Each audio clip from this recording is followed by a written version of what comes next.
ట్రింగ్ paper girl వచ్చేసింది. ఏంటిది paper girl అంటారా?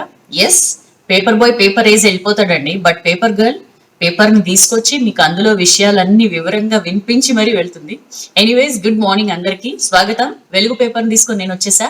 మీకు ఇంకో విషయం చెప్తా, వెలుగు పేపర్ లో రాని అప్డేట్ ఒకటి చెప్తా. అర్ధరాత్రి సచివాలయం కూల్చివేత స్టార్ట్ అయిపోయింది. మనం చాలా రోజుల నుంచి చెప్పుకున్నాం కదా, సచివాలయం కూల్చివేత దిశగా ఆలోచన చేస్తున్నారు. హైకోర్టు నుంచి అడ్డంకులు తొలగిపోవడంతో తొందరగా కూల్చేసి, ఎందుకంటే మళ్ళీ ఎవరైనా సుప్రీంకోర్టుకి వెళ్తే ప్రాబ్లం అవుతుందని చెప్పి గవర్నమెంట్ ఆలోచిస్తుందని చెప్పి అనుకున్నాం కదా. అర్ధరాత్రి ఎలాంటి చడి చప్పుడు లేకుండా సడన్ గా జేసీబీలు అవి తీసుకొచ్చి సెక్రటేరియట్ కూల్చివేత స్టార్ట్ చేశారు. మరి ఇప్పుడు ప్రోగ్రెస్ ఏంటో తెలియదు, బట్ అది మాత్రం బ్రేకింగ్ న్యూస్. సో అన్ని సెక్రటేరియట్ కి వెళ్లే దారులన్నీ మూసేసి అక్కడ భారీ ఎత్తున కూల్చివేతలు స్టార్ట్ చేశారని చెప్పి మనకి న్యూస్ తెలుస్తోంది. సో ఈ బ్రేకింగ్ న్యూస్ తో పాటు వెలుగు పేపర్ లో వచ్చిన బోలెడని వార్తలు తీసుకుని నేను వచ్చా. హెడ్లైన్స్ ఏంటో తెలుసా? Madam into action. Yes, governor Tamilisai Soundararajan రాష్ట్రంలో కరోనా పరిస్థితికి సంబంధించి రాష్ట్ర ప్రభుత్వం ఏం చేయట్లేదని చెప్పి విపరీతంగా విమర్శలు వస్తున్న నేపథ్యంలో మేడం యాక్షన్ లోకి వచ్చారు. తమిళిసై సౌందరరాజన్ నిన్న ట్విట్టర్ వేదికగా చాలా మందితో మాట్లాడారు, జనాల ఒపీనియన్స్ తీసుకున్నారు. నిన్న సిఎస్ ని, హెల్త్ ప్రిన్సిపల్ సెక్రటరీని చర్చలకు పిలిచినా కూడా వాళ్ళు రాలేదు. సో ఏం చేయబోతున్నారు మేడం, ఇలాంటి వార్తలు చెప్తాను. అండ్ గల్వాన్ లోయ నుంచి చైనా వెనక్కి తగ్గిందండి, అది కూడా చెప్తాను. ఎంత వెనక్కి తగ్గింది, వెనక్కి తగ్గే విషయంలో మనం చైనాను నమ్మొచ్చా? చూద్దాం. ఈ వార్తలో అన్ని ఉన్నాయి. ఇండియన్స్ కి కువైట్ షాక్, 8 లక్షల మంది వెనక్కి రాబోతున్నారు కువైట్ నుంచి. కొత్త చట్టం తీసుకొస్తోంది, ప్రైవసీ కోటాని తీసుకొస్తోంది గల్ఫ్ కంట్రీ అని చెప్పి చూస్తున్నాం. దాని గురించి డీటెయిల్స్ చూస్తా. అండ్ పీపీఈ కిట్లు ఇస్తలేరు, రాష్ట్రంలో డాక్టర్లు హెల్త్ స్టాఫ్ ఆవేదన. మొదటి నుంచి కూడా ఇదే ఆవేదన అండి పాపం. ఒక పక్క కరోనా వారియర్స్ గా వాళ్ళని కీర్తిస్తున్నాం, బట్ వాళ్ళకి కావాల్సిన ఫెసిలిటీస్ మాత్రం ప్రొవైడ్ చేయలేకపోతున్నాం. సో ఇలాంటి బోలెడని వార్తలు తీసుకొని వచ్చాం. ఇవన్నీ వెలుగు పేపర్ లో ఉన్నాయి. వీటన్నిటిని వివరంగా నేను మీకు వినిపిస్తాను. అవును, ముంబైలో ఉన్న ఫ్లాట్ కొనాలనుకుంటున్నారా? ఇమ్మీడియట్ గా కొనేయండి. ఎందుకు సడన్ గా ముంబై అంటారా? ఆ వివరాలు కూడా బిజినెస్ పేజ్ లో ఉన్నాయి, వాటి గురించి కూడా చెప్తాను. ఇలాంటి వార్తలు అన్ని వెలుగు పేపర్ లో ఉన్నాయి. వెలుగు పేపర్ తీసుకుని మీ పేపర్ గర్ల్ సౌజన్య వచ్చేసింది, మీరు కూడా వచ్చేయండి. V6 ఫేస్బుక్ పేజ్ లోకి లాగిన్ అయి షేర్ కొట్టి మీరు ఫోన్ పక్కన పెట్టి carry on with your work. మొత్తం అంతా 45 minutes లో మీకు వివరంగా చెప్పేస్తాను. చలో ఠీకే, ఇంకా కబుర్లొద్దు, మీరు షేర్ కొట్టండి, నేను వార్తల్లోకి వెళ్ళిపోతున్నా. ఫస్ట్ అండ్ ఫార్మోస్ట్, రాష్ట్రంలో కరోనాపై గవర్నర్ ఫోకస్. ప్రస్తుత పరిస్థితిపై తమిళిసై సౌందరరాజన్ మేడం గవర్నర్ ఆరాధిస్తున్నారు. చర్చించేందుకు రావాలని చెప్పి సిఎస్, హెల్త్ ప్రిన్సిపల్ సెక్రటరీకి పిలుపు. హాజరు కాని ఆఫీసర్లు, వేరే పనిలో ఉన్నాను రేపు వస్తానని చెప్పి సిఎస్ చెప్పినట్లుగా తెలుస్తోంది. అయితే మొత్తం అంతా ఎట్లున్నాయి, మేము తీసుకుంటున్న చర్యలు ఏంటి, ఇవన్నీ రిపోర్ట్ రెడీ చేయడానికి ఒక రోజు సమయం అడిగారని చెప్పి కూడా వార్తలు వస్తున్నాయి. బట్ ఏదైనా సరే వాళ్ళైతే నిన్న వెళ్ళలేదు. ఇవాళ ప్రైవేట్ హాస్పిటల్స్ మేనేజ్మెంట్లతో కూడా గవర్నర్ భేటీ కాబోతున్నట్లుగా ఆమె ట్విట్టర్ లో వెల్లడించారు. ప్రభుత్వ ఫెయిలియర్స్, కరోనా పరిస్థితిపై నెటిజన్ల ఫిర్యాదుల వెల్లువ. నిన్న అట్లా వచ్చారో లేరో మేడం గవర్నర్ ట్విట్టర్ లోకి విపరీతంగా కంప్లైంట్స్ వచ్చాయండి. మనకు తెలుసు గత కొన్ని రోజులుగా, ఇన్ఫాక్ట్ 4 నెలలైనా సరే రాష్ట్రంలోకి వైరస్ ప్రవేశించి ఇప్పటిదాకా కూడా ఎంత దయనీయంగా మన దగ్గర పరిస్థితులు ఉన్నాయో, రాష్ట్ర ప్రభుత్వం ఎంత ఉదాసీనంగా వ్యవహరిస్తుందో మనం చూస్తున్నాం. సో దీనికి సంబంధించి చాలా మందిలో చాలా రకాల కోపం, ఆవేదన అన్ని ఉన్నాయి. బట్ అన్నిటినీ కూడా సోషల్ మీడియా వేదికగా మేడం గవర్నర్ తో వీళ్ళు చాలా మంది పంచుకున్నారు. చిన్న చిన్నవి 2-3 చెప్తాను. మేడం, రాష్ట్రంలో కాంటాక్ట్ ట్రేసింగ్ టెస్టులు లేవు. మా బంధువులు ఆసిఫాబాద్ ప్రభుత్వ హాస్పిటల్లో 3 రోజులు చాలా ఇబ్బంది పడ్డారు. డాక్టర్స్ అందుబాటులో లేరు, సరైన ఫుడ్ ఇవ్వలేదు. 3 రోజుల తర్వాత ఇప్పుడు టెస్ట్ కోసం శాంపిల్స్ తీసుకున్నారు. దయచేసి సీరియస్ యాక్షన్ తీసుకోండి మేడం, తెలంగాణకి ఇప్పుడు మీరే ఆశ అని చెప్పి ప్రణీత్ సాయి అనే వ్యక్తి ట్వీట్ చేస్తే మేడం గవర్నర్ నోటెడ్ అని చెప్పి దానికి బదులు ఇచ్చారు. అండ్ గవర్నర్ గారు, మీరు ఇంకా కొంచెం ఎక్కువ శ్రద్ధ తీసుకుని కనీసం మీరైనా ప్రజల్ని పట్టించుకోండి. ప్రభుత్వం ఎలాగో నిద్రలో ఉంది, ముఖ్యమంత్రి గారు ఎక్కడున్నారో కూడా తెలియని పరిస్థితి, ప్రజలు చాలా అభద్రతా భావంలో ఉన్నారని చెప్పి రామ్రాజ్ భట్రాజ్ అనే వ్యక్తి ట్వీట్ చేశారు. సో ఇట్లా ఎంతో మంది చేసిన ట్వీట్స్ కి మేడం చాలా ఓపిక్ గా అన్నిటికీ కూడా సమాధానం చెప్పారని చెప్పి మనం ఈ ఆర్టికల్లో చూడొచ్చు. ఏం జరుగుతోందో తెలుసుకునే పనిలో పడ్డారు. నాట్ ఓన్లీ దిస్ అండి, గవర్నర్ స్వయంగా హాస్పిటల్స్ ని సందర్శించారు, చాలా సార్లు రకరకాలుగా రివ్యూలు చేశారు, పరిస్థితి ఏం జరుగుతోంది. ఎందుకంటే స్వయంగా డాక్టర్ ఆవిడ. సో ఎట్లుంది ఈ సిచ్యుయేషన్, ఎట్లా హ్యాండిల్ చేస్తోంది రాష్ట్ర ప్రభుత్వం అని చెప్పి చూస్తూనే ఉన్నారు. ఇందులోనే మేడం ట్వీట్ చూస్తే మనం 3 నెలలుగా స్టడీ చేస్తున్నానని చెప్పి ఆవిడ ట్వీట్ చేశారు. ప్రభుత్వానికి నా సలహాలు ఇచ్చాను, స్వయంగా నిమ్స్ హాస్పిటల్కి వెళ్ళి పరిశీలించాను. COVID-19 సభ్యుడు, health university VC, corona treatment అందిస్తున్న ప్రభుత్వ హాస్పిటల్ సూపరింటెండెంట్లతో ఇటీవల వరకు చర్చించాను. వారు ఇచ్చిన సలహాల్ని నోట్ చేసుకుని ప్రస్తుత పరిస్థితిని అధ్యయనం చేస్తున్నా అని చెప్పి గవర్నర్ ట్వీట్ చేసిన పరిస్థితి. సో స్వయంగా ఆవిడ హాస్పిటల్స్ కి వెళ్ళి పరిశీలించారు. 3 నెలలుగా రాష్ట్రంలో కరోనా పరిస్థితికి సంబంధించి షీ హాస్ బీన్ అబ్జర్వింగ్ ఏం జరుగుతోంది ఏంటి అని చెప్పి. సో నెటిజన్స్ రాష్ట్రంలో కరోనా తీవ్రత, ప్రభుత్వ నిర్లక్ష్యం వీటన్నిటి మీద కూడా మొత్తం ఏమంటారు ఫిర్యాదుల పరంపర అని చెప్పొచ్చు ట్విట్టర్ లో. సో పట్టించుకోవట్లేదు, ప్రైవేట్ హాస్పిటల్స్ ఏమో దోపిడీ చేస్తున్నాయి, ఇట్లా మొత్తం వాళ్ళు ఏవైతే ఇబ్బందులు ఫేస్ చేస్తున్నారో అన్ని కూడా గవర్నర్ దృష్టికి తీసుకొచ్చారు. కరోనా కట్టడిలో రాష్ట్ర ప్రభుత్వం చేతులెత్తేసిందనే విమర్శలు వెల్లువెత్తుతున్న ఈ టైంలో గవర్నర్ తమిళిసై ఇలాంటి విషయాల మీద దృష్టి సారించడం కొంత ఆసక్తికరంగా మారింది.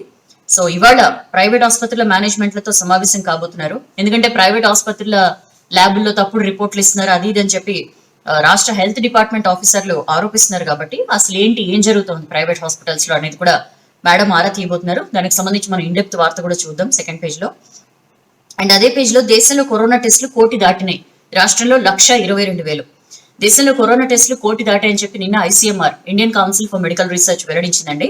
నిన్న ఉదయం కరెక్ట్ గా 11 గంటలకి ఈ ఫిగర్ ని మనం రీచ్ అయ్యాం. 1,04,101 శాంపిల్స్ కి టెస్టులు పూర్తయ్యాయని చెప్పి ఐసీఎంఆర్ చెప్పింది. దేశవ్యాప్తంగా కూడా టెస్టుల సంఖ్య పెంచుతూ వస్తున్నాం. రోజుకి ఆన్ అండ్ యావరేజ్ 2 లక్షల వరకు టెస్టులు చేస్తున్నాం గత 14 days గా అని చెప్పి కూడా ఐసీఎంఆర్ చెప్పింది. సో May 25th 1.5 లక్షలుగా ఉన్న టెస్టింగ్ కెపాసిటీని ఇప్పుడు రోజుకి 3 లక్షలకు పైగా పెంచుకున్నాము అని చెప్పి ఐసీఎంఆర్ చెప్పింది. తెలంగాణలో మాత్రం కరోనా టెస్టుల సంఖ్య నిన్నటికి 1,22,218కి చేరింది. ఇందులో సుమారు 45,000కు పైగా టెస్టులు గత 10 రోజుల్లో చేసినవే. మన దగ్గర గత 10-15 రోజులుగా ఎంత స్పీడప్ అయిందో టెస్టింగ్ ప్రక్రియ మనకి తెలుసు.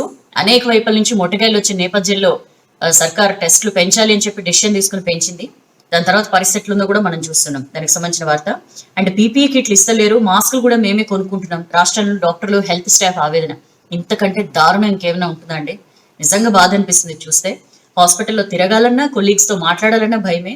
ఫ్యామిలీ మెంబర్స్ కి వైరస్ సోకుతుందేమోనని చెప్పి ఆందోళనలో ఉన్నామని చెప్పి ఈ వైద్య సిబ్బంది చెప్తుంటే నిజంగా హైదరాబాద్ లో సుల్తాన్ బజార్, కింగ్ కోటి, పేట్ల బుర్జు వంటి హాస్పిటల్స్ లో డాక్టర్స్, అసిస్టెంట్లకు, నర్సులకు కరోనా లక్షణాలు బయటపడుతున్నాయి. సో మిగతా స్టాఫ్ కూడా డ్యూటీకి రావడానికి భయపడుతున్నారు. మరికొంతమంది ప్రాణం కంటే ఎక్కువ ఇది అని చెప్పి చాలా మంది అసలు మానేసి వెళ్ళిపోదాం అని చెప్పి కూడా డెసిషన్ తీసుకుంటున్నారు. టెస్టులు చేయాలని చెప్పి 4-5 సార్లు అడిగితే తప్ప రియాక్షన్ లేదు అని చెప్పి కూడా వీళ్ళందరూ చెప్తున్నారు. జలుబు, జ్వరం అంటుకుంటే 15 రోజులు హోమ్ క్వారంటైన్ లో ఉండి తర్వాత డ్యూటీకి వస్తున్నామని చెప్పి ఈ సిబ్బంది చెప్తున్న పరిస్థితి. రోగికి క్లోజ్ కాంటాక్ట్ లోకి వెళ్లి ప్రాణాలను పణంగా పెట్టి తాము సేవలు అందిస్తున్నా సర్కార్ తగిన సేఫ్టీ మెటీరియల్ మాకు ఇవ్వట్ల. 100 N95 మాస్కులు ఇవ్వాల్సి ఉంటే 10 ఇస్తున్నారు. ఈ 10 మాస్కులతో మేము ఎక్కడ కాలక్షేపం చేయాలని చెప్పి కూడా వాళ్ళు క్వశ్చన్ చేస్తున్నారు. భయంగా ఉద్యోగం చేయాల్సి వస్తుంది. 150 మంది వరకు స్టాఫ్ ఉంటాం. 150 మంది స్టాఫ్ కి 10 N95 మాస్కులు ఎక్కడ సరిపోతాయని చెప్పి కోటి హాస్పిటల్లో ఒక స్టాఫ్ నర్స్ క్వశ్చన్ చేస్తున్న పరిస్థితి. మా హాస్పిటల్లో రోజు వేలాది మంది పేషెంట్లు, అటెండెంట్ల రష్ ఉంటది. ఎవరికి వైరస్ అటాక్ అయ్యిందో చెప్పలేము. ట్రీట్మెంట్ ఇవ్వాలంటే ముందు మేము సేఫ్ గా ఉండాలి కదా. మాకే సరైన పీపీఈ కిట్స్ కానీ ఏమీ లేవు, అన్ని కూడా మేమే కొనుక్కొచ్చుకుంటున్న పరిస్థితి. N95 మాస్క్ దొరక్క కొంతమంది అయితే క్లాత్ తో చేసిన మాస్క్ పెట్టుకుని సేవలు అందిస్తున్నారంటే ఎంత డేంజరస్ సిచ్యువేషన్ లో వీళ్ళు విధులు నిర్వహిస్తున్నారో మనకు అర్థమవుతుంది. సో ఇట్లా రాష్ట్రంలో corona front line warriors danger zone లో డ్యూటీ చేస్తున్నారని చెప్పి మనం ఈ ఆర్టికల్లో చూడొచ్చు. తమకు సరిపడా పీపీఈ కిట్లు ఇస్తలేరు, మాస్కులు కూడా తామే బయట కొనుక్కొచ్చుకుంటున్నామని చెప్పి డాక్టర్లు కానీ హెల్త్ స్టాఫ్ కానీ ఆవేదన వ్యక్తం చేస్తున్న పరిస్థితి. దాని గురించి మనం ఇండెప్త్ చూద్దాం నెక్స్ట్ పేజ్ లో. సో సెకండ్ పేజ్కి వస్తే కరోనాపై గవర్నర్ ఫోకస్. సో లక్షల్లో ఫీజులు వసూలు చేస్తున్నారని చెప్పి కూడా ప్రైవేట్ హాస్పిటల్స్ సంబంధించి జనాల నుంచి చాలా కంప్లైంట్స్ వస్తున్నాయి. సో ప్రైవేట్ హాస్పిటల్స్ ప్రతినిధులందరినీ కూడా ఇవాళ మీటింగ్ కి పిలిచారు మేడం గవర్నర్. సో ఐసోలేషన్ సౌకర్యాలు, బెడ్స్, బిల్లింగ్, టెస్టింగ్ ఇలాంటి ఎన్నో అంశాలకు సంబంధించి పబ్లిక్ సందేహాలు, ఫిర్యాదులు వీటన్నిటి మీద చర్చించేందుకు మంగళవారం ఉదయం 11 గంటలకి ప్రైవేట్ హాస్పిటల్ ప్రతినిధులతో సమావేశం అవుతున్నానని చెప్పి ఆమె స్వయంగా ట్విట్టర్ లో వెల్లడించారు. సిఎస్ హెల్త్ సెక్రటరీని రమ్మని చెప్పాను అని చెప్పి కూడా ట్విట్టర్ లో పేర్కొన్నారు. వాళ్ళిద్దరిని రమ్మని చెప్పాను అని పోస్ట్ చేశారు. బట్ మరో పనిలో బిజీగా ఉన్నట్లుగా సిఎస్ బదులిచ్చారని చెప్పి మనకి ఇదే ఆర్టికల్లో చూస్తున్నాం.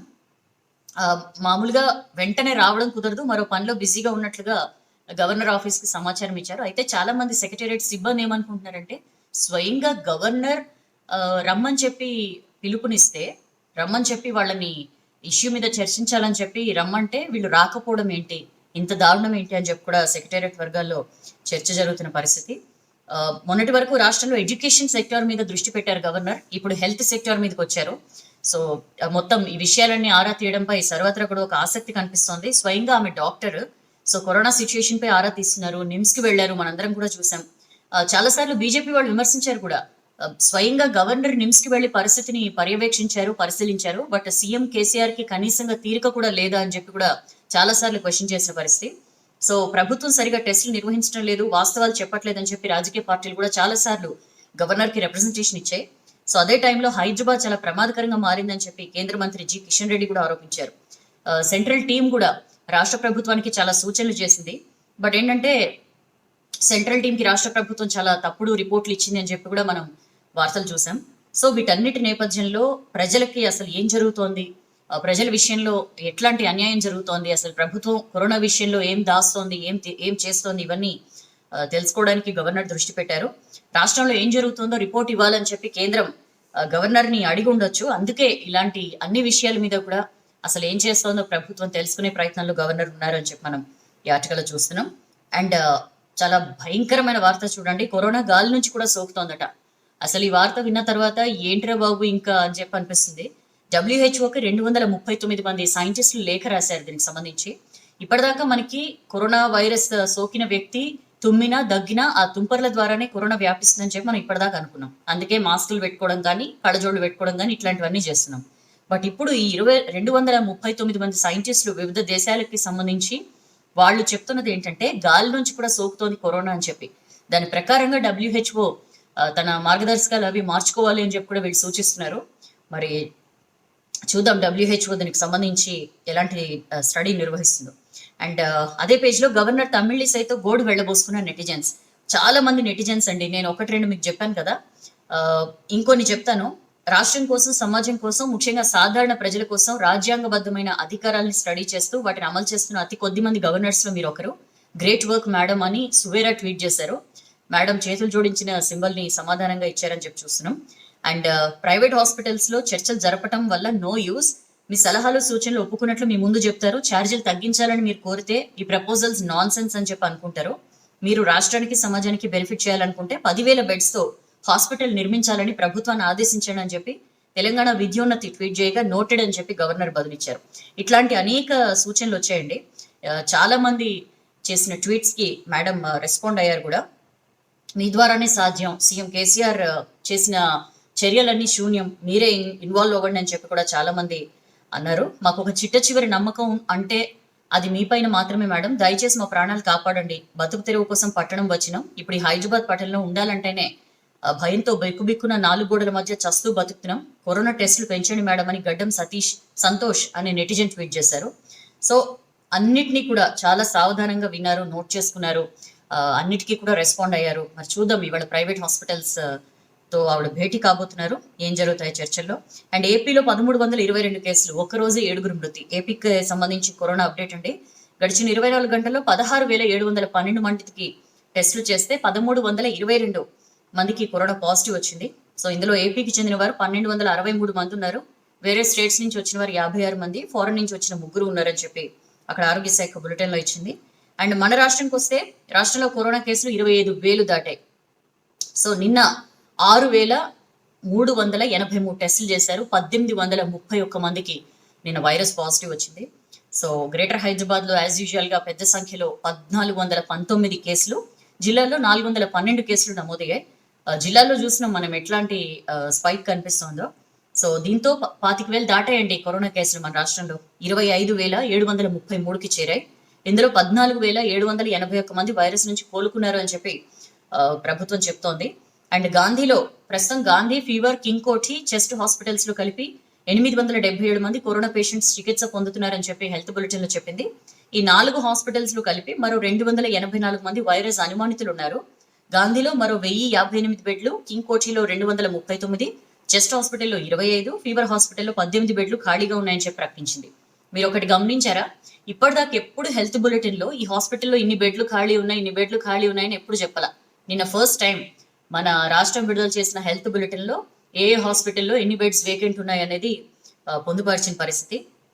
అండ్ తాత్కాలిక పద్ధతిలో రిక్రూట్మెంట్, సర్కార్ హాస్పిటల్స్ లో సరిపడా సిబ్బంది లేక ఇబ్బంది పడుతున్నారు. ఇటు పేషెంట్స్ కానీ అటు ఉన్న సిబ్బందికి ఎక్కువ బర్డెన్ అయిపోయి వాళ్ళు కానీ చాలా ఇబ్బంది పడుతున్నారు. సో కేసులు కూడా పెరిగిపోతున్నాయి కాబట్టి తాత్కాలిక ప్రాతిపదికన అవసరమైన మేర నర్సులు, ఇతర సిబ్బందిని నియమించాలని చెప్పి సర్కార్ భావిస్తోంది. ఆ మేరకు ఆయా హాస్పిటల్ సూపరింటెండెంట్లకే నియామక ప్రక్రియని అప్పగించబోతోందని చెప్పడం మనం చూస్తున్నాం.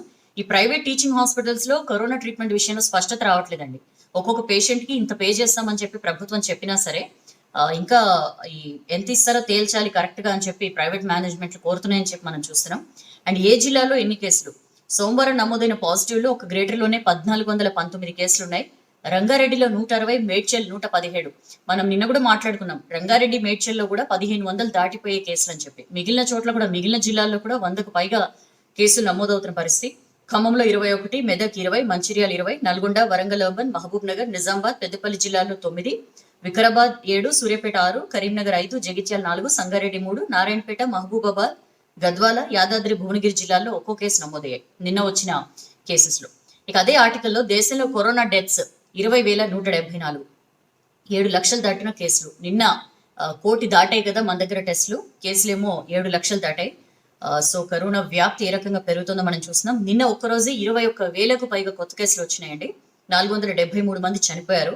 సో మొత్తం కేసుల సంఖ్య 7,19,000 దాటింది. మరణాల సంఖ్య 20,174కు చేరింది. ఆల్రెడీ మహారాష్ట్రలో 2 లక్షలు, తమిళనాడులో 1,00,000 కేసులు దాటిపోయాయి. ఢిల్లీలో కేసుల సంఖ్య నిన్న 1,00,000 దాటిందని చెప్పి చూస్తున్నాం. ఇప్పటిదాకా మహారాష్ట్ర, తమిళనాడు, ఢిల్లీ, గుజరాత్ ఇవే ఎక్కువగా కేసులు నమోదవుతున్న రాష్ట్రాలుగా మనం చూస్తున్నాం.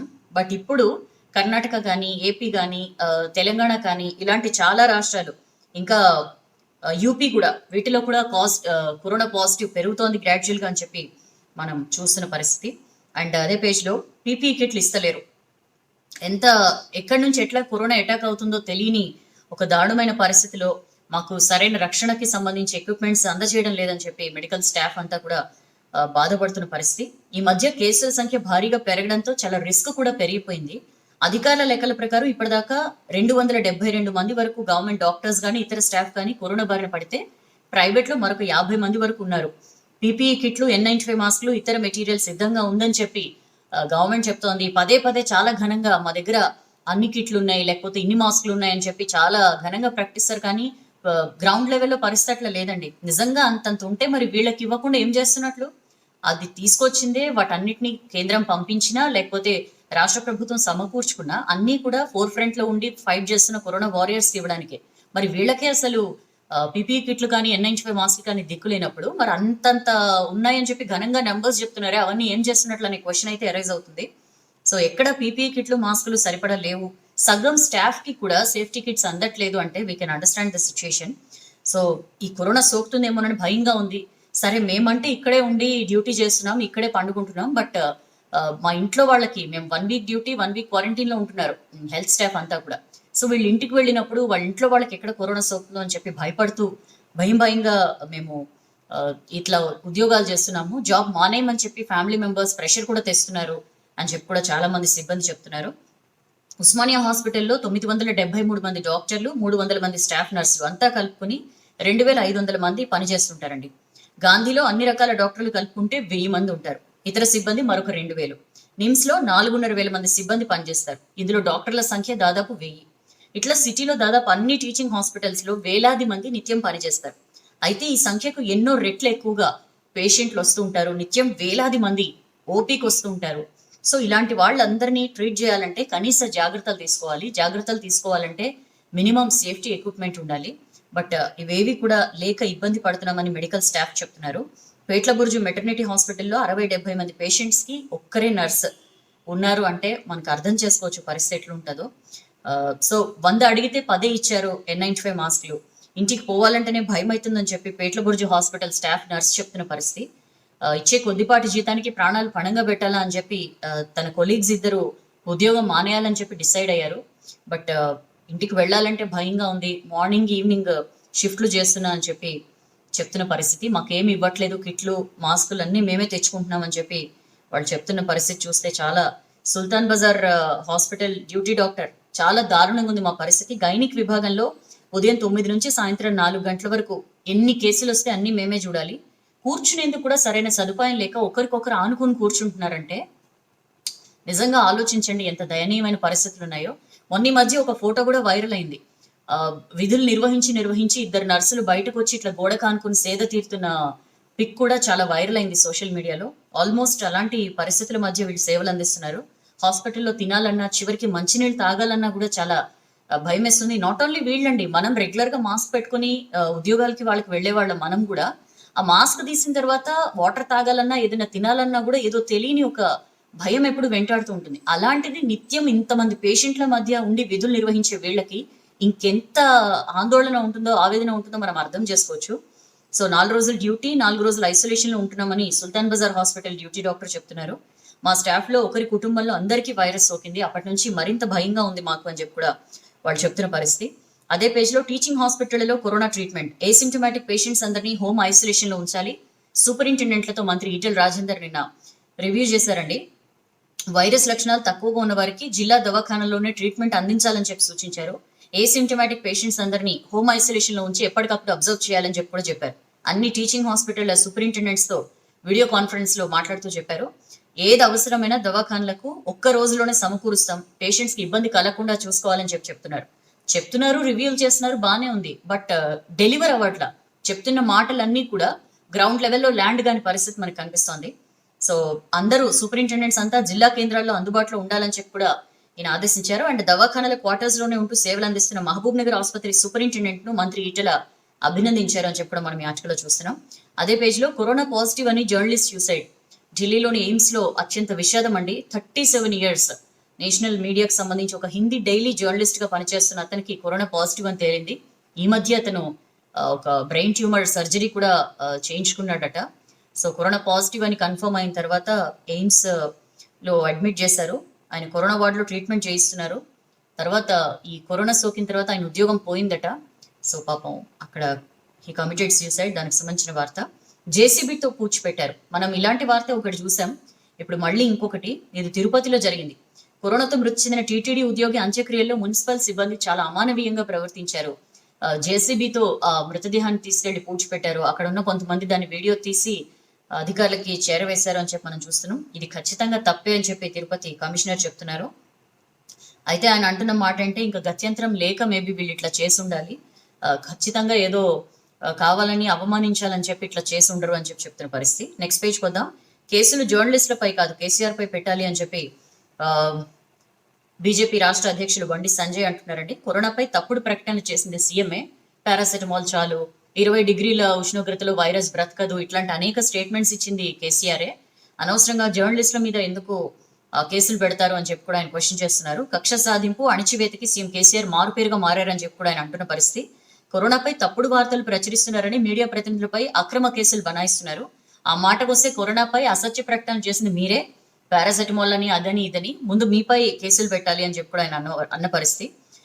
సో మీడియా యాజమాన్యాలకు, విలేకరులకు కరోనా రావాలని గతంలోనే కేసీఆర్ చెప్పించారు.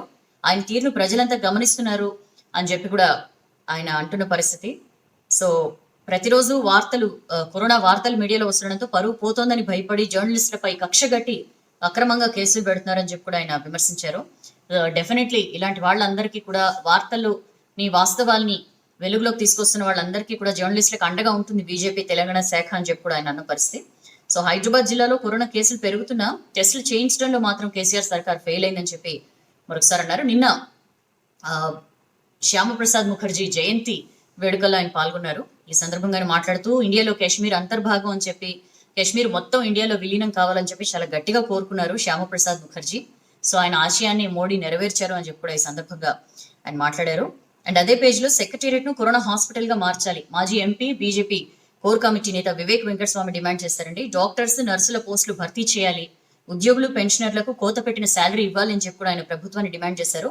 కరోనా కేసులు రోజు రోజుకి పెరుగుతున్నాయి కాబట్టి సెక్రటేరియట్ ని కరోనా హాస్పిటల్ గా మార్చాలి అని చెప్పి ఆయన డిమాండ్ చేసిన పరిస్థితి. బట్ ఇట్లా ఎన్ని డిమాండ్స్ వచ్చినా సరే మనం చూసాం కదా, ఆల్రెడీ సెక్రటేరియట్ కూల్చివేత స్టార్ట్ చేసింది రాష్ట్ర ప్రభుత్వం. ఏం చేస్తాం ఇంకా. అండ్ రాష్ట్ర వ్యాప్తంగా ఖాళీగా ఉన్న డాక్టర్స్, నర్సుల పోస్టులు వెంటనే భర్తీ చేయాలని చెప్పి కూడా ఆయన కోరారు. నిన్న ఆయన ఈ మేరకు ఒక ప్రకటన రిలీజ్ చేశారు.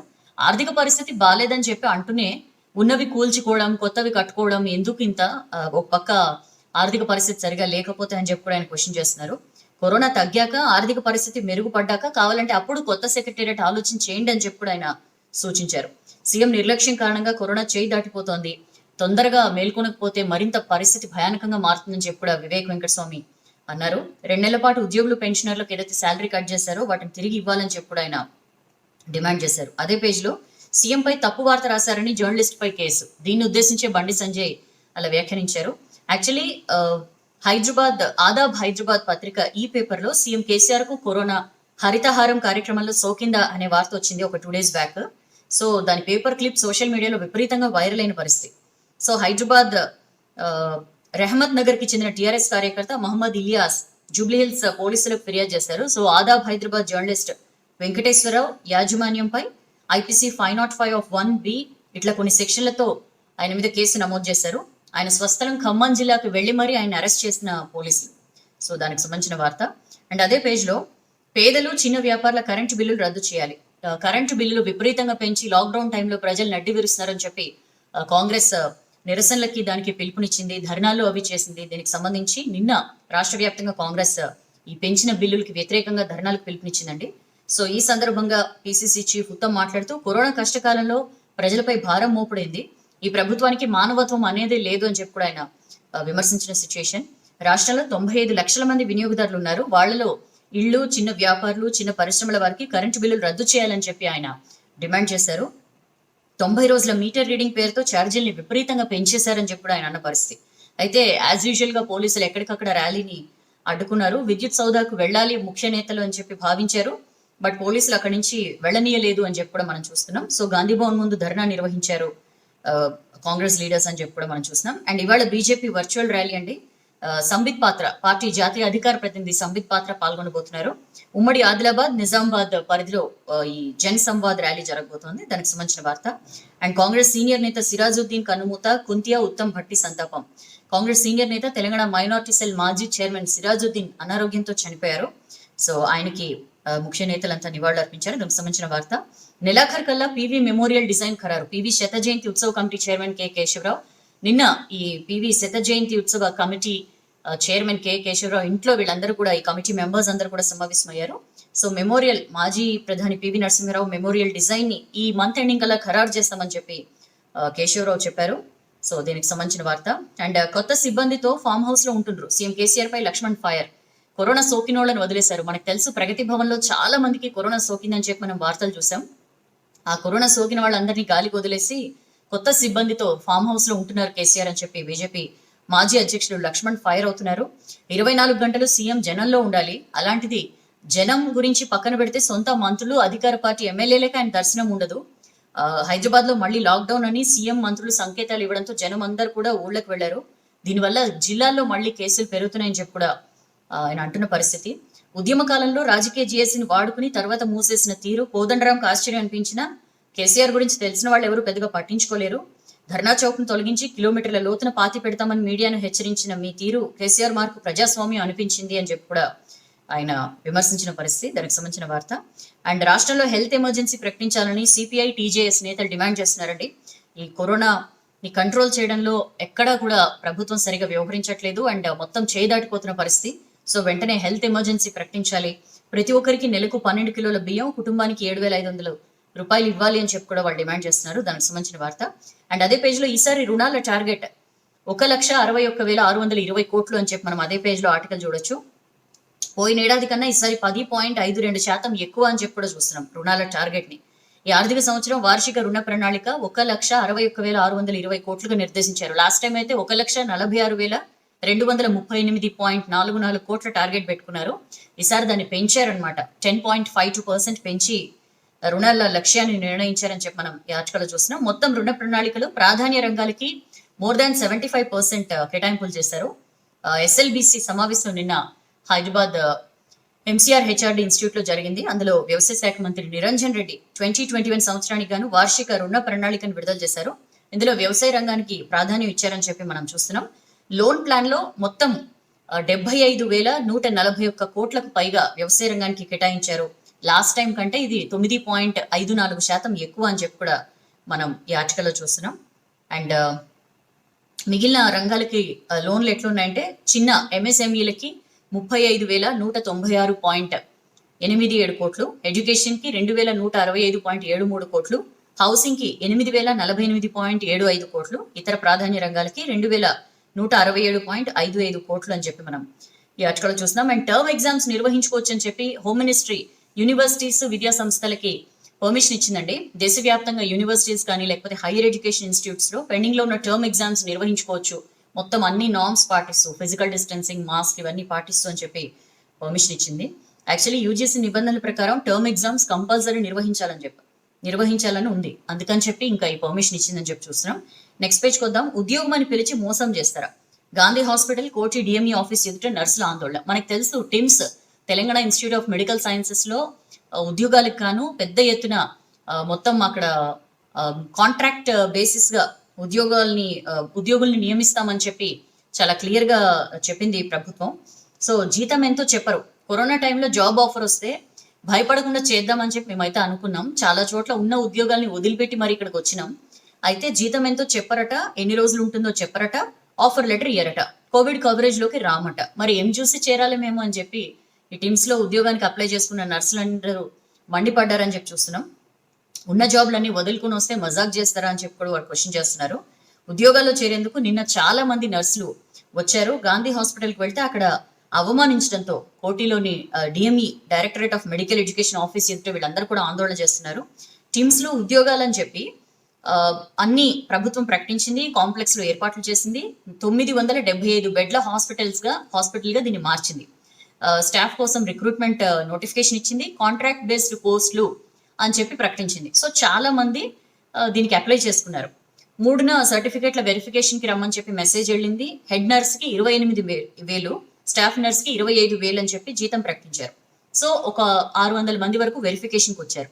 ఇందులో 152 మందిని సెలెక్ట్ చేసుకున్నారు. మిగతా వాళ్ళకి వేరే వేరే హాస్పిటల్స్ లో ఛాన్స్ ఇస్తామని చెప్పారు. ఈ సెలెక్ట్ అయిన వాళ్ళలో కొందరికి గాంధీ హాస్పిటల్లో రిక్రూట్ అయ్యారు. కొంతమందిని 6వ తేదీని చేరాలని చెప్పి మెసేజ్ వచ్చింది. సో ఇక 80 మంది నర్సులు జిల్లాల నుంచి బయలుదేరి వాళ్ళు గాంధీకి వచ్చారు. అసలు ట్రాన్స్పోర్ట్ ఫెసిలిటీ లేకున్నా ఎట్లనో తిప్పలు పడుతూ ఎలా మొత్తం జిల్లాలన్నిటి నుంచి కూడా బయలుదేరి నిన్న వచ్చిన పరిస్థితి. అయితే వాళ్ళని గేటు బయట ఆపేశారు. మీ రిక్రూట్మెంట్ కి సంబంధించి, మీరు జాయిన్ అవుతారనే దానికి సంబంధించి మాకు ఇన్ఫర్మేషన్ లేదని చెప్పి వాళ్ళని అక్కడే ఆపేశారు. గాంధీ అధికారులు కూడా అదే చెప్పడంతో నర్సులు ఆందోళనకి దిగారని చెప్పి మనం ఈ ఆర్టికల్లో చూస్తున్నాం.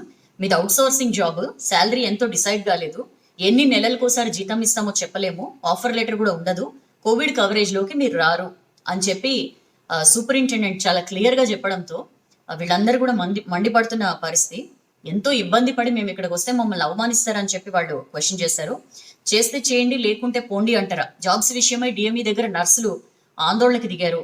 ఎన్ని రకాలుగా వాళ్ళు మాట్లాడినా సరే డిఎంఈ నుంచి కూడా ఆల్మోస్ట్ అదే ఆన్సర్ వచ్చిన పరిస్థితి. వైరస్ బారిన పడతామనే రిస్క్ ఉన్న జాబ్ కి సిద్ధమయ్యాం, కాంట్రాక్ట్ బేస్ లో అయితే కనీస సెక్యూరిటీ ఉంటుంది, కోవిడ్ కవరేజ్ లో కూడా రాకపోతే జీతం ఎంతో చెప్పకపోతే జాబ్ ఎందుకు చేయాలి అని చెప్పి కూడా వాళ్ళు క్వశ్చన్ చేస్తున్న పరిస్థితి. సో ఇవాళ మంత్రి ఈటెల రాజేందర్ని కల్పిస్తామని అధికారులు వాళ్ళకి హామీ ఇచ్చారు. సో వాళ్ళు ఆందోళన అయితే విరమించారు. అయితే గవర్నమెంట్ మాకు ఇచ్చే ట్రీట్మెంట్ ఇదే అని చెప్పి ప్రసన్న అనే స్టాఫ్ నర్స్ క్వశ్చన్ చేస్తున్నారండి. కాంట్రాక్ట్ బేస్డ్ అని చెప్పారు నోటిఫికేషన్ లో, ఎక్కడ అవుట్ సోర్సింగ్ అని చెప్పి అనలేదు. ఇప్పుడేమో జీతము అలవెన్స్లు ఏమీ చెప్పట్లేదు. డ్యూటీకి వస్తే అటెండెన్స్ ని బట్టి చూస్తామని చెప్పి అంటున్నారు. రేపు డ్యూటీకి వచ్చినా మా డ్రెస్ మేమే కొనుక్కొని రావాలి, ఏ ఆఫర్ లెటర్ ఉండదు, మేము కోవిడ్ కవరేజ్ లోకి రాము అంటే ఇంత రిస్క్ చేసైనా సరే ఉద్యోగం చేద్దామంటే గవర్నమెంట్ ఇట్లా రోడ్ల మీదే మమ్మల్ని నిలబెడతారా, అవమానిస్తారా అని చెప్పి వాళ్ళు చాలా ఆవేదనగా క్వశ్చన్ చేసిన పరిస్థితి. దానికి సంబంధించిన వార్త. అండ్ అదే పేజ్ లో పిఆర్సీ ఐఆర్ ఎప్పుడు ఇస్తారు? ఎంప్లాయీ ఫ్రెండ్లీ గవర్నమెంట్ అని చెప్పి అన్నారు కదా, మరి ఎప్పుడు ఇస్తారు మాకు పిఆర్సీ కానీ ఐఆర్ కానీ అని చెప్పి BJP retired teachers employees cell fire అయింది సర్కార్ పై.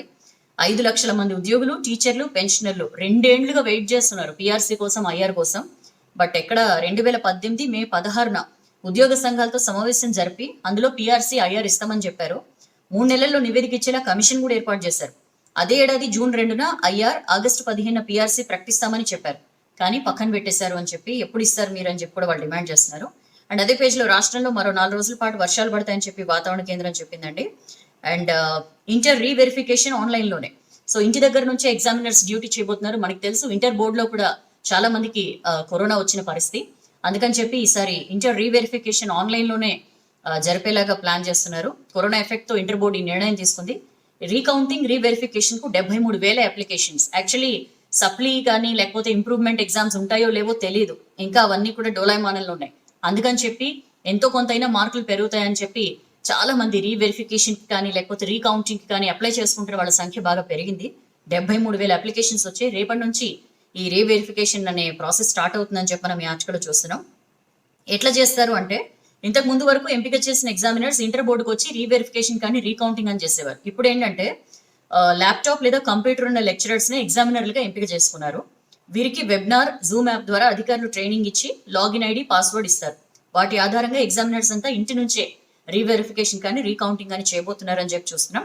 సో వారి పనితీరును బోర్డు నుంచి అధికారులు మానిటరింగ్ చేస్తారు. ఏమైనా సందేహాలున్నా, సమస్యలు ఏర్పడినా తీర్చేందుకు హెల్ప్ లైన్ సెంటర్ ఏర్పాటు చేస్తున్నారు అని చెప్పి కూడా మనం చూస్తాం. సో రీవెరిఫికేషన్, రీకౌంటింగ్ కి సంబంధించి ఈ నెల 20 వరకు రిజల్ట్స్ ఇవ్వాలి అని చెప్పి కూడా ఆలోచన చేస్తున్నారు. దీనికి సంబంధించిన వార్త. అండ్ అదే పేజ్ లో 2021 మార్చి 31 వరకు పాన్ ఆధార్ లింక్ గడువు పొడిగింపు అని చెప్పి చూస్తున్నాం. ఐటీ డిపార్ట్మెంట్ మరొకసారి గడువును పొడిగించిందండి. వచ్చేడాది మార్చి 31 వరకు పొడిగిస్తున్నట్లుగా ట్విట్టర్లో పేర్కొంది. అండ్ అదే పేజ్ లో ఇండియన్లకు కువైట్ షాక్, 8 లక్షల మంది వెనక్కి అని చెప్పి చూస్తున్నాం. ప్రవాసీ కోటా డ్రాఫ్ట్ బిల్లుకు జాతీయ అసెంబ్లీ కమిటీ ఆమోదం తెలిపింది. సో ఈ మేరకు 8 లక్షల మంది ఇండియన్స్ వెనక్కి వస్తారా, వెనక్కి వచ్చేలా ఉంది బిల్ అని చెప్పి మనం ఈ ఆర్టికల్లో చూస్తాం. యాక్చువల్లీ ఏంటంటే బతకడానికి కువైట్ వలస వెళ్ళిన లక్షలాది మందిపై ఈ బిల్లు చాలా పెద్ద అశ్చనిపాతం కాబోతోందని చెప్పి చూస్తున్నాం. అక్కడ ఉన్న ఫారినర్ల సంఖ్యను తగ్గించేలా ఈ బిల్లును చేశారు. యాక్చువల్లీ కువైట్ జనాభా 43 lakhs అండి, 43 లక్షలు. ఇందులో ఆ దేశ ప్రజలు 13 లక్షలే. మిగిలిన 30 లక్షల మంది కూడా ఫారినర్సే, వేరే దేశాల నుంచి వచ్చిన వాళ్ళే. అయితే ఇందులో 14 లక్షల మంది ఇండియన్స్, అంటే 30 లక్షల్లో 14 లక్షల మంది ఇండియన్సే. సో దీని ప్రకారం కువైట్ జనాభాలో ఇండియన్స్ 15% మించొద్దు. ఈ లెక్కన అక్కడున్న 8 లక్షల మంది మనోళ్ళు దేశం వదిలి రావాల్సి ఉంటుంది అని చెప్పి మనం ఈ ఆర్టికల్లో చూస్తున్నాం. ఇండియా నుంచి కువైట్ కొత్త చేత పట్టుకుని వెళ్ళిన వాళ్ళలో మన రాష్ట్ర ప్రజలు, ముఖ్యంగా ఉత్తర తెలంగాణ ప్రజలు చాలా మంది ఉన్నారు. సో ఇప్పుడు ఈ నిర్ణయంతో, కువైట్ తీసుకున్న ఈ డెసిషన్తో వీళ్ళందరికీ కూడా చాలా ఎఫెక్ట్ పడబోతోంది అని చెప్పి మనం ఈ ఆర్టికల్లో చూస్తాం. అక్కడ నేషనల్ ఆయిల్ కంపెనీలో నర్సులుగా, ఇంజనీర్లుగా, సైంటిస్టులుగా ఇట్లా ఎన్నో రకాలుగా మన వాళ్ళందరూ అక్కడ ఉద్యోగాలు చేస్తున్నారు. అక్కడ జాబ్ చేస్తున్న వాళ్ళతో వెళ్ళిన వాళ్ళు మరొక 1.16 లక్షల మంది ఉన్నారు. వీళ్ళలో 60,000 మంది ఇండియన్ స్టూడెంట్స్ అక్కడ 23 ఇండియన్ స్కూల్స్ లో చదువుకుంటున్నారు అని చెప్పడం మనం చూస్తున్నాం. ఇండియాకి పెద్ద మొత్తంలో విదేశీ ఆదాయం అందించే దేశాల్లో కువైట్ ఒకటి. 2018లో అక్కడ నుంచి 36,000 కోట్లు మనోళ్ళు ఇండియా పంపారు అని చెప్పడం మనం ఈ ఆర్టికల్ చూస్తున్నాం. అయితే అసెంబ్లీ స్పీకర్, అక్కడ కువైట్ అసెంబ్లీ స్పీకర్ చెప్తున్నది ఏంటంటే ఫారినర్ల సంఖ్య తగ్గిస్తామని ఇదివరకే చెప్పినాం, మెల్లమెల్లగా తగ్గిస్తామని చెప్పి కూడా అంటున్నారు. సో అక్కడ మైగ్రెంట్స్ లో కూడా కరోనా పెరుగుతోంది అని చెప్పడం మనం ఈ ఆర్టికల్లో చూస్తున్నాం. దానికి సంబంధించిన వార్త. అండ్ బీజేపీ నేత రామ్ సింగ్ రాజ్ మృతి అని చెప్పి మనం అదే పేజ్ లో చూస్తున్నాం. బీజేపీ సీనియర్ నాయకుడు, పార్టీ రాష్ట్ర కార్యవర్గ సభ్యుడు రామ్ సింగ్ రాజ్ పురోహిత్ అకాల మరణం చెందారు. మొత్తం పార్టీ లీడర్స్ అందరూ కూడా నివాళులు అర్పించారు.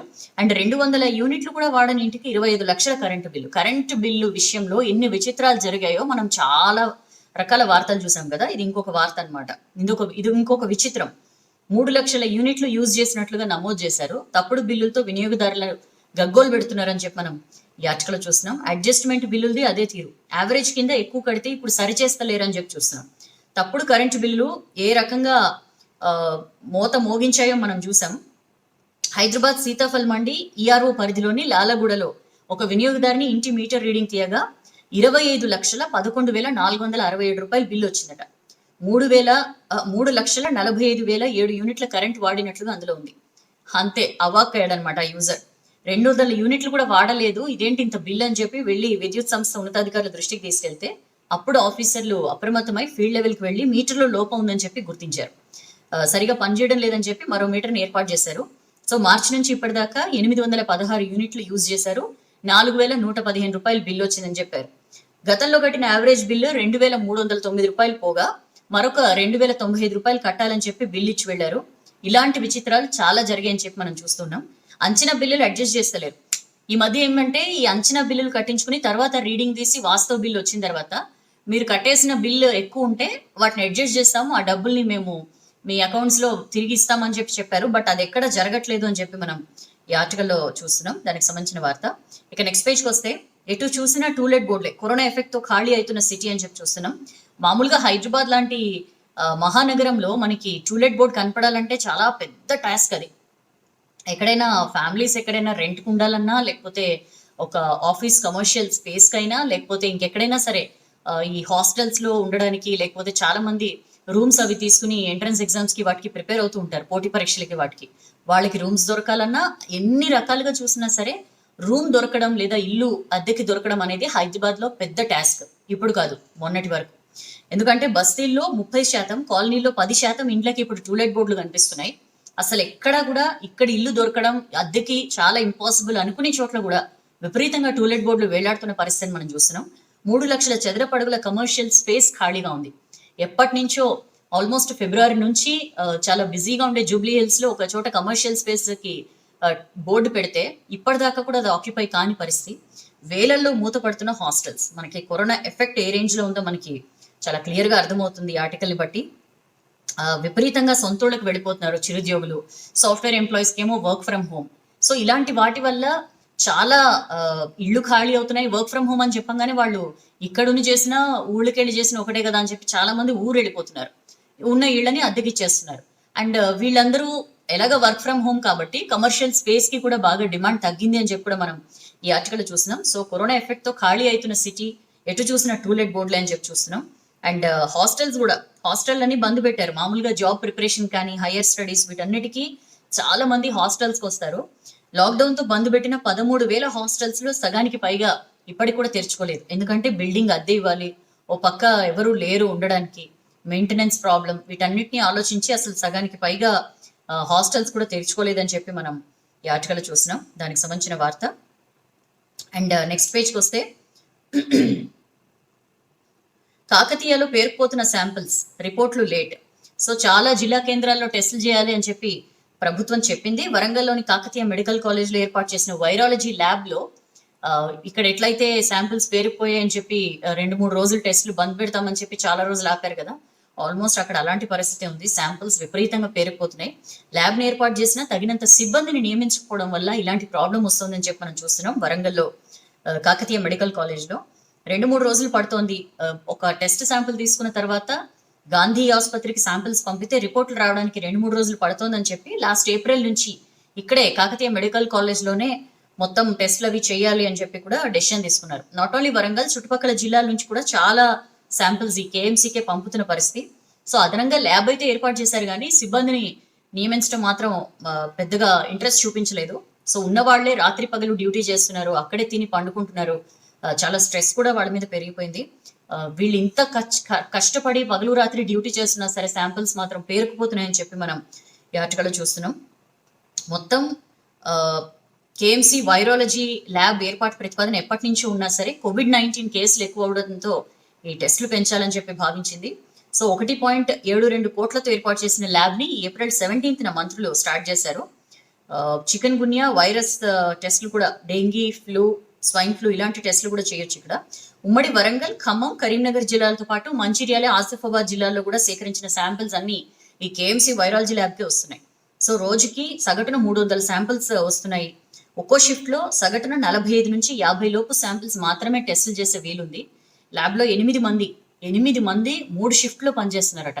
అయినా సరే ఒక 150 లోపే టెస్టులు చేయగలుగుతున్నాం అని చెప్పి వాళ్ళు చెప్తున్నారు. అదనపు సిబ్బందిని నియమిస్తేనే మేలు అని చెప్పి కూడా చెప్తున్న పరిస్థితి. సో అయితే త్వరలోనే నియమిస్తామని చెప్పి కేఎంసీ ప్రిన్సిపల్ సంధ్యారాణి చెప్తున్నారు. ఆల్రెడీ ఉన్నవాళ్ళు అహర్నిశలు డ్యూటీ చేస్తున్నారు. ఒక 16 పోస్టులు శాంక్షన్ అయ్యాయి, త్వరలోనే నియామకాలు చేపడతామని చెప్పి కూడా ఆమె చెప్తున్న పరిస్థితి. దానికి సంబంధించిన వార్త. అండ్ అదే పేజ్ లో, భూమి లాక్కుంటే ఆత్మహత్యలే, అసైన్డ్ భూములు తమవేనని చెప్పి అటవీ శాఖ నోటీసులు, పెట్రోల్ బాటిల్స్ తో లబ్ధిదారుల ఆందోళన అని చెప్పి చూస్తున్నాం. 20 ఏళ్ల కిందట కేంద్ర ప్రభుత్వం అసైన్ చేసి పట్టాలిచ్చిన భూములు మావి అని చెప్పి అటవీ శాఖ నోటీసులు ఇవ్వడంతో అక్కడ ఉన్న లబ్ధిదారుల ఆందోళనకు దిగారని చెప్పి మనం చూస్తున్నాం. ఇది యాదాద్రి భువనగిరి జిల్లా చౌటుపల్ ఫారెస్ట్ ఆఫీస్ ఎదుట లక్కారం గ్రామానికి చెందిన 8 కుటుంబాల వారు పిల్లా పాపలతో వచ్చి పెట్రోల్ బాటిల్స్ పట్టుకుని నిరసన చేపట్టారు అని చెప్పి మనం ఈ ఆర్టికల్ చూస్తున్నాం. ఇక నెక్స్ట్ పేజ్కి వస్తే, గల్వాన్ లోయ నుంచి చైనా సోల్జర్లు వెనక్కి, కిలోమీటర్ కన్నా ఎక్కువ దూరం వెళ్లారు అని చెప్పి అధికార వర్గాలు చెప్తున్నాయి. మొత్తం హాట్ స్ప్రింగ్స్, పాంగౌంగ్స్, గోగ్రా హాట్ మొత్తం అన్ని ప్రాంతాల నుంచి కూడా వాళ్ళు డిసింగేజ్ అయ్యారు, అంటే వెనక్కి వెళ్లారు అని చెప్పి మనం ఈ ఆర్టికల్ చూస్తున్నాం. అక్కడ చేపట్టిన చైనా నిర్మాణాలు కూడా తొలగించారు. ఏవైతే టెంపరీ నిర్మాణాలు అవి చేపట్టారో వాటిని తొలగించారని చెప్పి కూడా మనం ఈ ఆర్టికల్ చూస్తున్నాం. మన బలగాలు వెనక్కి మళ్ళినట్లు వెల్లడి, బార్డర్ లో బఫర్ జోన్ ఏర్పాటు. సో 2 వైపులా కూడా ఈ పీస్ మెయింటైన్ అవ్వడానికి బఫర్ జోన్ అనేది కూడా ఏర్పాటు చేశారని చెప్పి చూస్తున్నాం. చైనా ఫారెన్ మినిస్టర్ తో అజిత్ దోవల్ చర్చించారు. స్టేటస్ కోను మార్చేందుకు ఏకపక్షంగా చర్యలు చేపట్టకూడదని చెప్పి నిర్ణయించారు. So China foreign minister Wang యీతో మన national security adviser Ajit Doval చర్చలు జరిపారు ఫోన్ లైన్ లో. So line of actual control దగ్గర బలగాల డిసింగేజ్మెంట్ కి సంబంధించి వీళ్ళ మధ్య అంగీకారం కుదిరింది. ఖచ్చితంగా దీనికి కట్టుబడి ఉండాలి అని చెప్పి ఇరు దేశాలు కూడా నిర్ణయించాయి. మొత్తం స్టేటస్ కొని మార్చేందుకు ఏకపక్షంగా ఏ దేశం కూడా చర్యలు చేపట్టకూడదని చెప్పి వీళ్ళిద్దరు కూడా డెసిషన్ తీసుకున్న పరిస్థితి. టెన్షన్ తగ్గించేందుకు చర్యలు తీసుకుంటున్నామని చెప్పి చైనా చెప్తోందండి. ప్రగతి సాధించాము, ఏదైతే ఈ టెన్షన్ ఉందో దీన్ని నివారించే విషయంలో సమర్థమైన చర్యలు తీసుకుంటున్నామని చెప్పి కూడా చైనా చెప్తోంది.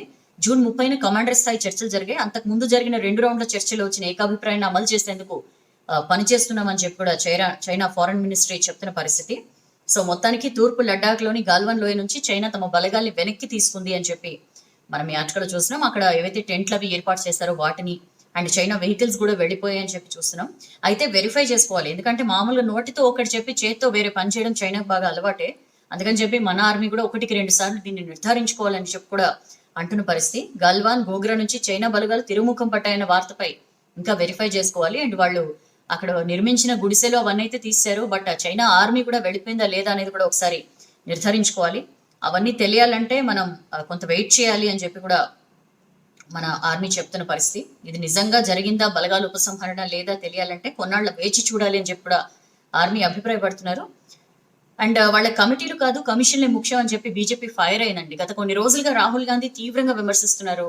చైనా విషయంలో ప్రభుత్వాన్ని, ప్రభుత్వ స్టాండ్ ని తీవ్రంగా విమర్శలు చేస్తున్నారు. అయితే బీజేపీ కౌంటర్ ఇచ్చింది.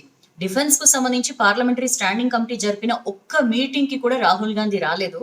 మరి రక్షణ శాఖ పార్లమెంటరీ కమిటీ మీటింగ్స్ కి ఎప్పుడు రాని రాహుల్ గాంధీ ఎందుకు ప్రభుత్వాన్ని విమర్శిస్తున్నారు, అసలు ఆ హక్కు ఉందా అని చెప్పి కూడా బీజేపీ క్వశ్చన్ చేసిన పరిస్థితి.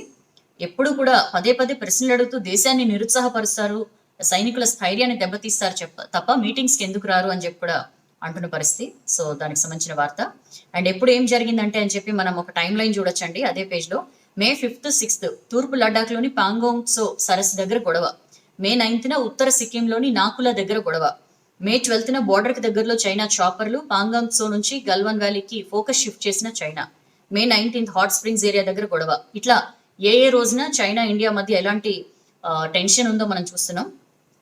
June 8th Bipin Rawat 3 service చీఫ్లతో రాజ్నాథ్ సింగ్ రివ్యూ చేశారు. జూన్ 9th చర్చలు కొలుక్కొచ్చాయి. బలగాల డిసెంగేజ్మెంట్ కి 2 వైపులా అంగీకారం కుదిరింది. ఆ తర్వాత జూన్ 13th అంత పరిస్థితి అదుపులోనే ఉందని చెప్పి ఆర్మీ చీఫ్ జనరల్ నరవణే ప్రకటించారు. జూన్ 15th పెద్ద గొడవ జరిగి మన కల్నల్ సంతోష్ బాబుతో పాటు 20 మంది సోల్జర్స్ ని చైనా పొట్టన పెట్టుకుంది. 40 మందికి పైగా చైనా సైనికులు చనిపోయినట్లుగా కూడా వార్తలు వచ్చాయి. ఇక జూన్ 30th లడ్డాఖ్ ను అకస్మాత్తుగా మోడీ సందర్శించారు. విస్తరణవాదం ముగిసిందని చెప్పి చైనాకి పరోక్షంగా హెచ్చరించారు కూడా. అండ్ జూలై 6th గల్వన్ లోయ నుంచి 1.5 కిలోమీటర్ వరకు వెనక్కి మళ్ళిన చైనా ట్రూప్స్. మొత్తం ఏ రోజున ఏం జరిగిందో వివరంగా ఇచ్చారు. అండ్ ప్లాస్మా డొనేట్ చేసిన బీజేపీ నేత సంబిత్ పాత్ర, మనకి తెలుసు గత నెల కరోనా నుంచి కోలుకున్నారు బీజేపీ అధికార ప్రతినిధి సంబిత్ పాత్ర. ఆయన ప్లాస్మా డొనేషన్ కి ముందుకు వచ్చారు. దానికి సంబంధించిన వార్త. అండ్ తిరువనంతపురం బంద్, కరోనాతో మళ్ళీ లాక్డౌన్ ప్రకటించారండి. కేరళ రాజధాని తిరువనంతపురంలో చాలా స్ట్రిక్ట్ గా ఈ లాక్డౌన్ ఇంప్లిమెంట్ చేయాలని చెప్పి కూడా కేరళ గవర్నమెంట్ డిసైడ్ చేసింది. తిరువనంతపురం కార్పొరేషన్ పరిధిలోని 100 వార్డులను పూర్తిగా మూసేశారు. మెడికల్ షాపులు, ఏటీఎంస్, హాస్పిటల్స్, మీడియా ఇట్లాంటి అత్యవసరమైనవి తప్ప ఇంకేవి కూడా పనిచేయవు. ఉదయం 6 నుంచే అన్ని వార్డులు క్లోజ్ చేశారు. హైవేల్ని సీల్ చేశారు. అనవసరంగా ప్రజలు బయటకు వస్తే వాళ్ళ వాహనాల్ని సీజ్ చేస్తామని చెప్పి కూడా హెచ్చరించారు. సో లాక్డౌన్ అతిక్రమించిన వారిని ఇన్స్టిట్యూషనల్ క్వారంటైన్ కి తరలిస్తామని చెప్పి కూడా చెప్పారు. సో దీనికి సంబంధించిన వార్త. అండ్ గ్యాంగ్స్టర్ దూబేను పట్టిస్తే 2.5 లక్షల బహుమతి. సో ఈ గ్యాంగ్స్టర్ విషయంలో రివార్డు పెంచారండి యూపీ పోలీసులు. టోల్ ప్లాజాల దగ్గర కూడా ఎక్కడికక్కడ ఈ దూబే పోస్టర్లు అవి అంటించారు. వికాస్ చుట్టూ బిగుస్తున్న ఉచ్చు అని చెప్పి మనం చూస్తున్నాం. సో 1 లక్ష నుంచి రివార్డుని 2.5 లక్షలకి పెంచుతున్నట్లు అడిషనల్ డీజీ ప్రశాంత్ కుమార్ నిన్న ప్రకటించారు. అండ్ మరో 3 పోలీసులపై వేటు. పోలీసుల నుంచి ఒక బ్లాక్ షీప్ ఇన్ఫర్మేషన్ ఇచ్చారు అని చెప్పి మనం చెప్పుకున్నాం కదా. సో దానికి సంబంధించి 3 పోలీస్ స్టేషన్ సిబ్బందిని సస్పెండ్ చేసినట్లు యూపీ డీజీపీ చెప్పారు. పోలీసుల రైడ్ గురించి ఇన్ఫర్మేషన్ ఇచ్చినందుకు ఎస్ఐలు కువర్పాల్, కృష్ణకుమార్తో పాటు కానిస్టేబుల్ రాజీవ్ ని కూడా సస్పెండ్ చేశాము అని చెప్పి కూడా ఆయన చెప్పిన పరిస్థితి. అండ్ ఒక మంచి పని ఏంటంటే మాస్క్ పెట్టుకోకుంటే హాస్పిటల్లో పని చేయాల్సిందే అని చెప్పి గ్వాలియర్ లో డెసిషన్ తీసుకున్నారండి గ్వాలియర్ పోలీసులు. మధ్యప్రదేశ్ లో కూడా కేసులు పెరుగుతున్నాయి మనం చూస్తున్నాం. మాస్క్ పెట్టుకోకుండా ఎట్లా పడితే అట్లా ఆకతాయిగా రోడ్ల మీదకి వస్తే అక్కడ ఏం చేస్తున్నారంటే మాస్క్ పెట్టుకోకుండా బయటకు వస్తే ఫైన్ కాదు ఏం కాదు, వాళ్ళని తీసుకెళ్లి హాస్పిటల్స్ లో విధులు నిర్వర్తించేలా చేస్తామని చెప్పి కూడా చెప్తున్నారు. So this is one important news. నిజంగా ఇలాంటిది పెట్టాలి, అప్పుడైనా కొంత లైన్ లోకి వస్తారేమో ఆకతాయిలు. అండ్ నెక్స్ట్ పేజ్కి వస్తే హెల్త్ పాలసీ ఉన్న కరోనా ఖర్చు తప్పట్లే, భారీగా హాస్పిటల్ బిల్లులు అని చెప్పి చూస్తున్నాం. చాలా మంది పర్వాలేదు మనకి హెల్త్ పాలసీ ఉంది, కరోనా బారిన పడ్డా కూడా మొత్తం అంతా మనకి పాలసీలో కవర్ అవుతుందని చెప్పి చాలా మంది అనుకుంటుండొచ్చు. బట్ ఈ వార్త చూస్తే కొంత సెటిల్ చేస్తున్న ఇన్సూరెన్స్ కంపెనీలు మిగిలిన అమౌంట్ పేషెంట్ల పైన పడుతోందని చెప్పి చూస్తున్నాం. పీపీఈ కిట్లు, మాస్కుల ఛార్జీలకు ఇన్సూరెన్స్ కంపెనీలు దూరంగా ఉంటున్నాయి. కనీసం ఒక రోజుకి 2 పీపీఈ కిట్లు పేషెంట్ కి మారుస్తున్నాయి హాస్పిటల్స్. అవి కానీ గ్లవ్స్ కానీ ఇతరత్ర ఇవేవి కూడా ఇన్సూరెన్స్ కంపెనీలు కవర్ చేయట్లేదని చెప్పి మనం ఈ ఆర్టికల్లో చూస్తున్నాం. పాలసీ హోల్డర్లు ఖచ్చితంగా వీటిని గమనించాలి అని చెప్పి కూడా ఈ ఆర్టికల్లో చూస్తున్నాం. సో హెల్త్ ఇన్సూరెన్స్ పాలసీ ఉంది కాబట్టి కరోనా ట్రీట్మెంట్ ఖర్చులన్నీ కూడా ఇన్సూరెన్స్ కంపెనీలే భరిస్తాయని చెప్పి ఆరాంగా ఉండద్దు, చాలా అప్రమత్తంగా ఉండాలి అని చెప్పి కూడా ఈ ఆర్టికల్లో చూస్తున్నాం. అండ్ వలస కూలీలకు ఫ్లైట్ మీల్స్ ఫ్రీ సో కంపెనీలు ఆఫర్ చేస్తున్నాయండి. ఒకప్పుడు వాళ్ళు నడుచుకుంటూ పొట్ట చేత పట్టుకొని వెళ్ళిపోయినా సరే చాలా మంది పట్టించుకోలేదు. బట్ ఇప్పుడు అవసరం వచ్చింది కదా, మళ్ళీ అన్ని ఓపెన్ అయ్యాయి, పనులన్నీ స్టార్ట్ అవుతున్నాయి కాబట్టి మళ్ళీ వలస కార్మికులు కావాలి కాబట్టి రకరకాల ఆఫర్లు చేస్తున్నాయి కంపెనీలు. ఫ్లైట్ లో తీసుకొస్తాం మిమ్మల్ని, మీల్స్ కూడా ఆఫర్ చేస్తున్నాం, మీల్స్ ఫ్రీగా ఇస్తాం, మీరు ఇక్కడ ఉన్నంత కాలం మీకు ఇళ్ళు కానీ తిండి విషయంలో ఎలాంటి ప్రాబ్లం లేకుండా చూసుకుంటామని చెప్పి రకరకాల వాగ్దానాలు చేస్తున్నాయని చెప్పి చూస్తున్నాం. లేబర్ లేక ఆలస్యం అవుతున్న ప్రాజెక్టులు, సో ఈ ఆలస్యాన్ని నివారించడం కోసం ఇలాంటి ఎన్నో ప్రయత్నాలు చేస్తున్నాయని చెప్పి చూస్తున్నాం. అండ్ రియల్ ఎస్టేట్ ధరలు తగ్గుతున్నాయి, ముంబైలో ధరలు దిగొస్తున్నాయట. అసలు ముంబైలో సొంత ఇల్లు ఉండడం అనేది అసలు అదొక చాలా పెద్ద ఇష్యూ అది. అలాంటిది అక్కడ రియల్ ఎస్టేట్ ధరలు తగ్గుతున్నాయి. మిడ్ సెగ్మెంట్ లో 15% వరకు డిస్కౌంట్స్ ఇస్తున్నారని చెప్పి చూస్తున్నాం. లగ్జరీ అపార్ట్మెంట్స్ పై 35% వరకు. చాలా మంది బిల్డర్స్ అయితే ఇప్పుడు తీసుకుంటాం మెల్లగా డబ్బులు కడతామన్నా సరే ఏమీ అనట్లేదట. సో రియల్ ఎస్టేట్ ధరలు బాగా తగ్గుతున్నాయి అని చెప్పి మనం ఆర్టికల్లో చూడొచ్చు. ఇక నెక్స్ట్ పేజ్కి వస్తే ఐపీఎల్ హోస్టింగ్ కు మేము రెడీ. ఇప్పటిదాకా మనకి శ్రీలంక, యుఏఈ 2 దేశాలే మేము రెడీగా ఉన్నామని చెప్పి ఐపీఎల్ కి సంబంధించి అనౌన్స్మెంట్స్ ఇచ్చాయి. ఇప్పుడు తాజాగా న్యూజిలాండ్ కూడా ముందుకు వచ్చిందట. సో ఆతిథ్యానికి న్యూజిలాండ్ కూడా ముందుకు వచ్చింది. మరి ఏ దేశం వైపు మొగ్గు చూపుతారనేది we have to wait. And అదే పేజ్ లో సెకండ్ హ్యాండ్ బండ్లకు మస్తు గిరాకీ, కరోనా ఎఫెక్ట్ తో సొంత వెహికల్స్ పై జనం ఆసక్తి పెరిగింది. మనకు తెలుసు పబ్లిక్ ట్రాన్స్పోర్టేషన్ మెట్రో లాంటివి అయితే లేవు, బస్సులు కూడా సిటీ బస్సులు లేవు సిటీ వరకు చూసుకుంటే.